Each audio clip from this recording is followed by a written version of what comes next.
Someday I can take my four in this. Take it easy. Will you stop saying that? Sorry, go ahead and panic.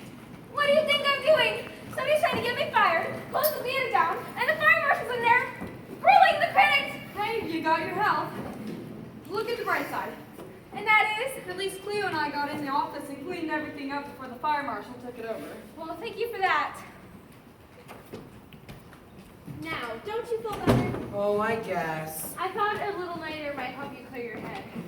Has the second act started yet? In a minute or so. And Mr. Crittenden? He's still being questioned in there. Great, just great. He's going to fry me. Don't say anything having to do with fire, will you please? He hates the show. I didn't want to tell him, but he made me. I'd have found out sooner or later. Tomorrow when his review is published, that'll be the end of it. Wait, maybe there's another way here. Huh?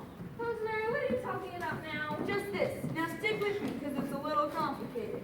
Now let's say, for argument's sake, that Crittenden's review isn't published tomorrow. And what's to stop him? If he's in custody all night, then he can't write his review. Now can he? He can phone it in. They take away his cell phone, and if he's only allowed one phone call, you can be sure won't be to write some review, good or bad. But the fire marshal can't arrest someone, can he? No, but he can turn over some suspicious character to the police. You and Mr. Crittenden get thrown in jail? Remember, I said stick with me on this. Now, it's an old theater axiom that the best day for box office sales is the day after a play premieres. That's if it's a hit. But if Crittenden doesn't write his review, how will our prospective customers know? By word of mouth. Oh, right. We're going to get it spread all over town by tomorrow morning by telling it to everyone we meet on the street. Not us, but someone else can. And not on the streets. For this, we need to bring in technology. Let's say someone who writes a blog or has a website. Oh. Honey. Oh. Wow, that's a great idea. I'm not so sure. That's like cheating. Exactly. You can't tell them apart. Hold on. Even if they do write about the play, what if they don't like it? Hey. Just saying. Don't worry about that. I know these two. Ladies, They're waiting to go in. until those in the know see them, I know. Say, how about that play, huh? Well, I don't want to say anything bad at this point. Not until I've seen the whole play.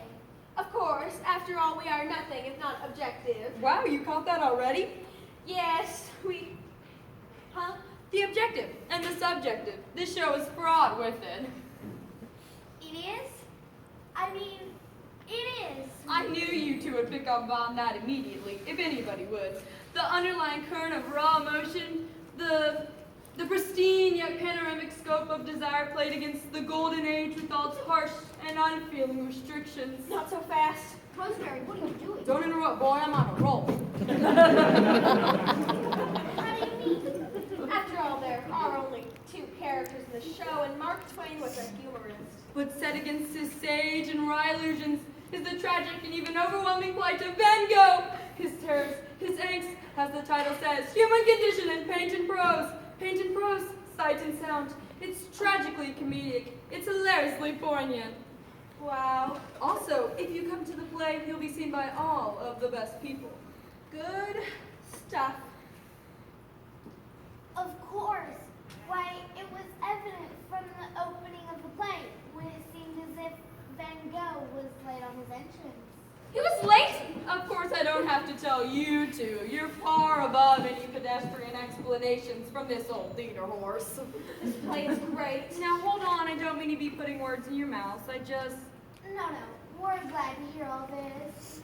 What she means is we are so glad the people, other than ourselves, are on the same page. Yes, that's what I meant. I so hate to interrupt this whatever it is, but the second act is just about to start. And we're ready for it. Shall we? Let's wade in amongst them. Thank you, thank you, thank you. And that's why I get the big bucks. You know, I never realized just how sneaky you are. Oh, you don't know the half. Forget I said that. I still don't like it. I'm just trying to help you, Neil. I don't know. Well, work it out on your own time. We have other poems ourselves. We'll get out of your way. Let's do our breathing exercises, shall we? Well, we got him for sure. How do you mean? I mean, that guy's story's falling apart. Facts. Didn't he show you his credentials? Oh, sure. Driver's license, press card, the works. He sure came prepared. those kinds of all sorts of ways of getting phony IDs. Then why don't you believe him? Just curious. Simple as pie. We called his newspaper and they told us that no, Basil Pretendant cannot be here since he's reviewing a play on the other side of town. Oh. Pretty sneaky, that one. Not only can he gain access to this theater, but pretending to be a critic, he even gets in free. The dog! Thought he could slip that past us. This is going to blow up, you know. What was that? Did someone say blow up? No. I said, nice to get the show up and running. Just an old theater phrase we use. Don't use it while I'm here. Noted. You know, Hilda, you're pretty sneaky yourself. Hey, who's he? He's the playwright. Have you thought of a trade school? Oh, why does everyone keep saying that? Well, now that the Golden Girls are seated, I guess we can start the second act. Say, I need to check out your technical areas. Oh, the light booth. That's it. How do I find that? Just go through there, up 2 flights of stairs, and to your right. You can't miss it. Thanks. Oh. What? Gee, Grady, you think you're doing enough to help out the fire marshal? I mean, why didn't you carry an umbrella and roll out the red carpet for her? Well, now you're just being silly. Those stairs are already carpeted. I can't win. Don't get up. Any news in here? Keep in mind I'm asking, hoping for good news. Grady here to send the assistant fire marshal up to the light booth. Did you not hear that part about good news? Is Ralph in here? No, why? I can't seem to shake him. Everywhere I go, he's at my arm telling me I should change this or change that. And not only that, he keeps sending me notes at home.